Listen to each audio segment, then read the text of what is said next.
Un aspect que j'ai découvert justement en me rendant auprès des créateurs de roses, c'est des difficultés qu'ils rencontrent réellement. L'horticulture a été un secteur qui a perdu 90% de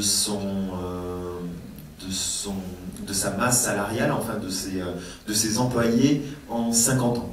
Ou même je sais pas, quelques dizaines d'années à peine. Et donc c'est un secteur qui a été touché de plein fouet par effectivement des gens qui réussissent à faire produire les végétaux à l'étranger à bas coût. Donc notamment pour les roses, c'est souvent des productions qui se font soit en Bulgarie, soit en Chine, et qui ensuite sont réimportées.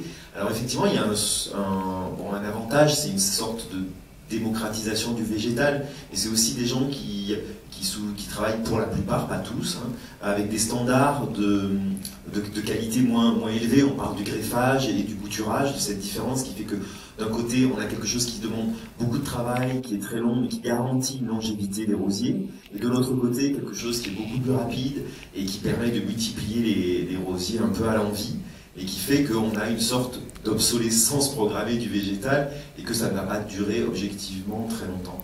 Donc je m'étais dit que c'était intéressant aussi de montrer cette réalité que connaît l'horticulture et ce combat entre des gens qui essayent de travailler avec des standards de qualité élevés, de rester indépendants, de réussir à garder des choses de taille humaine, et qui doivent se battre avec des gens, eux, qui ont une puissance quasi industrielle. On va arriver aux dernières questions. Je suis désolé, mais madame, c'est à vous. Bonsoir.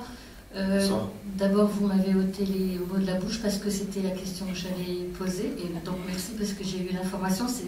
C'est ce que je n'avais pas compris au début de l'histoire.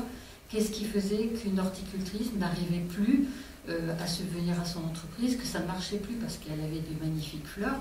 Je me disais, mais qu'est-ce qui se passe? Alors, il y a effectivement ce contexte. Elle n'arrive pas à vendre. Il y a ce contexte très concurrentiel. Et puis aussi pour les créateurs de roses, qu'est-ce qui fait qu'à un moment donné, on peut avoir l'inspiration, gagner des concours de roses, et puis un jour ne plus en gagner.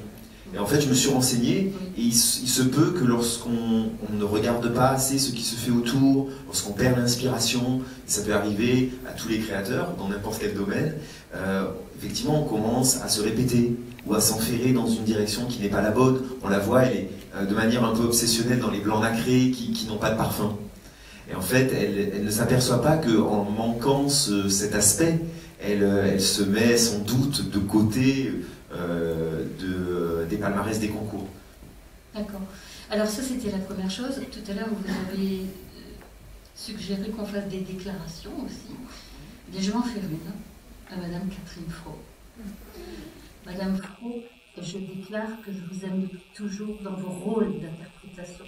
Je trouve vos interprétations à chaque fois, et je suis émue de le dire, extraordinaires.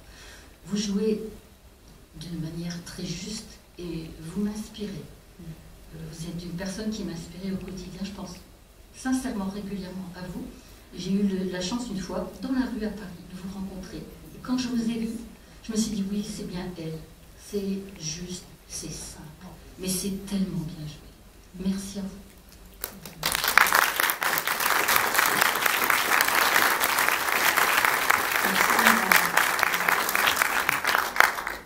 Il y a encore beaucoup de choses à dire sur ce film-là. Il y a énormément de sujets qu'on devrait aborder. Je sais que vous êtes un peu pris par le temps. Donc on va s'arrêter là. En tout cas, c'était une belle déclaration, je crois, Catherine, à votre rencontre et à l'attention du film. Je vous remercie encore 1000 fois d'être venu nous rendre visite. Merci. Et on vous dit à très bientôt. Ça sort le 30 juin, la fin. Merci beaucoup. Et si le film vous a touché, merci beaucoup d'en parler autour de vous. Merci.